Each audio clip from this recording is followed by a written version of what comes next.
헌법재판소가 오늘 최상목 대통령 권한대행의 마은혁 헌법재판관 후보자 임명 보류에 대한 권한쟁의 사건을 선고했습니다.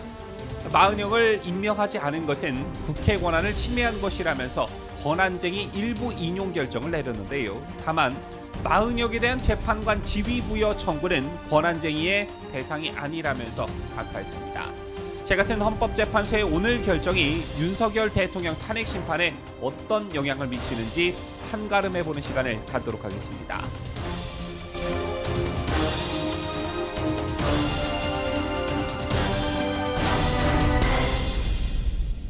시청자 여러분 안녕하십니까? 뉴스데일리 베스트 미네커입니다. 헌법재판소가 지난 25일 윤석열 대통령의 탄핵 심판 변론을 종결하고 결정문 작성 등 선고 준비 절차에 들어가면서 선고 시점에 관심이 집중되고 있지요. 더군다나 이재명의 선거법 위반 항소심 선고가 다음 달 26일로 잡혔기 때문에 일각에서는 본격적인 시간과의 싸움에 들어갔다 이런 말들도 나옵니다. 대체적으로 과거 사례에 비춰보면 대통령에 대한 탄핵 선고는 그리 오래 걸리지 않았습니다. 박근혜 전 대통령과 노무현의 경우 탄핵 심판 변론 종결 후 각각 11일, 14일 만에 선고가 나왔었는데요. 이 때문에 윤 대통령의 선고도 2주쯤 뒤인 3월 중순에 나올 것이라는 전망이 대체적입니다. 하지만 윤 대통령의 경우 2주보다는 더 오래 걸릴 수도 있다는 전망도 법조계를 중심으로 제기되고 있는데 여러 개의 변수가 존재하기 때문입니다. 그게 뭐냐 하면 마은혁 헌법재판관 후보자가 재판관으로 임명돼 재판에 참여할 수도 있고 한덕수 국무총리와 최재해 감사원장 등 먼저 종결된 탄핵 사건도 5건이나 되기 때문에 헌법재판소의 평의 시간이 더 필요할 것이라는 분석입니다. 이 때문에 이런 가운데 이목이 집중됐던 최상목 대통령 권한대행의 마은혁 헌법재판관 후보자 임명 보류에 대한 권한쟁의 사건을 오늘 헌법재판소가 선고했습니다. 그 결과 마은혁을 임명하지 않은 것은 국회 권한을 침해한 것이라면서 권한쟁의 일부 인용 결정을 내렸습니다. 가뜩이나 헌법재판소에 대한 국민적 비판 여론이 고조되고 있는 상황에서 오늘 헌재 이 같은 결정이 성남 민심에 기름을 부을 것으로 보여지는데요. 최상목 대통령 권한대행은 지난해 12월 31일 여야의 합의가 되지 않았다는 이유를 들어 마 후보자의 임명을 보류했습니다. 그러자 우원식 국회의장이 최 권한대행이 재판관을 임명하지 않은 건 위법하다 권한쟁의 심판 정고를 낸 것인데 이것에 대한 결정이 오늘 나온 것입니다. 조금 더 자세히 들여다보면 헌법재판소 재판관 중 누가 찬성 의견을 냈고 누가 반대 의견을 냈는지 이게 윤석열 대통령 탄핵 심판을 판가름해 볼 수 있는 어떤 단초가 될 수 있기 때문에 매우 중요한 부분이라 할 수 있는데 우선 헌법재판소의 권한쟁의의 경우 6인 이상의 찬성이 필요한 탄핵 심판과는 달리 재판관 과반수 찬성으로 결정합니다. 현재 헌법재판소는 8명이기 때문에 5인 이상이 인용 기준인데 이번 권한쟁의 심판의 경우 과반수를 겨우 넘긴 것으로 알려졌습니다. 정영식, 김복형, 조한창, 그동안 보수 성향으로 알려진 재판관 3명이 권한쟁의 청구가 본회의 의결을 거치지 않았다는 이유를 들어 각하 의견을 낸 것으로 알려졌는데요. 물론 별개 사안이라고는 하지만 윤석열 대통령 탄핵 심판과 완전 떼어놓고 볼 수는 없는 그런 부분이기 때문에 그래도 탄핵 저지선인 3명은 지켰다. 이렇게 보면 긍정적인 측면도 있는 게 사실입니다만 그동안 중도 보수라고 평가를 받으면서 보수파 지지층의 기대를 받았던 김영두 재판관이 이탈한 것은 좀 눈여겨볼 대목이 아닌가 생각합니다. 최근 헌법재판소의 크고 작은 결정 과정에서 재판관 4대4로 계속해서 의견이 갈리고 있고 그 갈등 양상이 심상치 않다라는 보도들 여러분들도 보셨을 텐데요.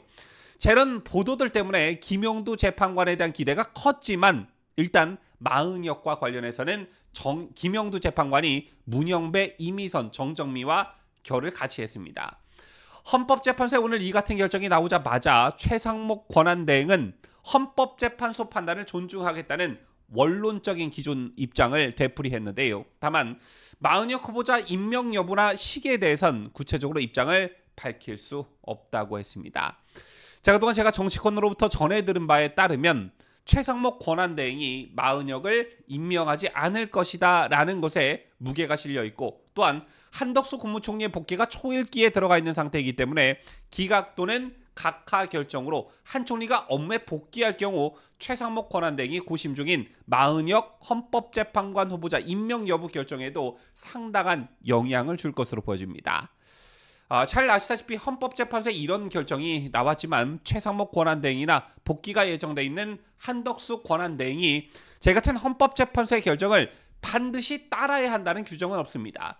헌법재판소의 권한쟁이 심판 후에 언제까지 이걸 이행해야 한다라는 강제 규정이 없기 때문인데요. 그럼에도 불구하고 최상목 혹은 한덕수 권한대행이 마은혁의 임명을 강행할 경우를 가정해 보면 이건 윤석열 대통령 탄핵 심판에도 상당한 영향을 미치게 됩니다. 새 재판관이 임명돼 심판에 관여하게 되면 헌법재판소는 변론갱신 절차를 밟아야 합니다. 변론갱신이란 법관이 바뀐 경우에 새 법관 앞에 서서 양측이 입장을 밝히고 재판부는 제출된 증거를 다시 조사하는 과정을 뜻하는데요. 변론갱신 방법이나 소요 시간의 경우에는 양측 합의에 따라 달라집니다. 앞서 이진숙 방송통신위원장 탄핵 사건에서도 도중에 조한창 정계선 재판관이 임명되면서 변론을 갱신한 바 있는데, 이때는 국회와 이 위원장 양측이 모두 동의해 문영배 헌법재판소장 권한대행이 1, 2차 변론 내용을 짧게 설명하는 것으로 변론갱신을 가름한 바 있습니다. 어쨌든 극단적 정치 편향 논란이 제기된 마은혁이 헌법재판소에 합류할 경우에 윤 대통령 측에서 공정성 문제를 제기하면서 반발할 것으로 예상이 되고, 꼭 윤 대통령 측이 아니더라도 민심이 폭발할 것이라는 전망이 나오고 있습니다. 헌법재판소는 그동안 마은혁 사건을 다른 사건들에 비해 더 서두르면서 많은 비판에 직면했었는데요. 그러자 헌재는 지난 3일 마은혁 임명비호로 사건의 선고를 불과 2시간 앞두고 이례적으로 연기했었지요. 더 시급한 한덕수 전 대행 탄핵 사건은 시작도 안 한 상황에서 마은혁 사건만 서두르다 비판 여론이 거세게 일자 움찔한 것입니다.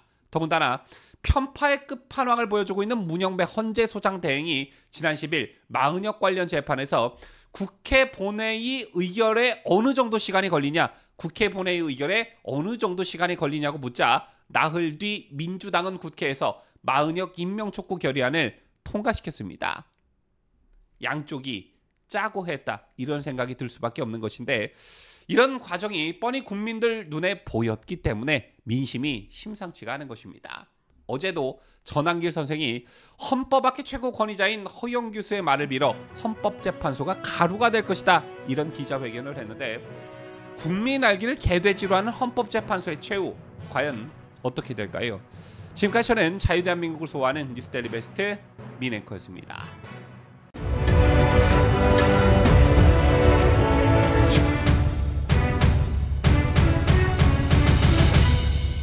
함께해요. 뉴스데일리 베스트.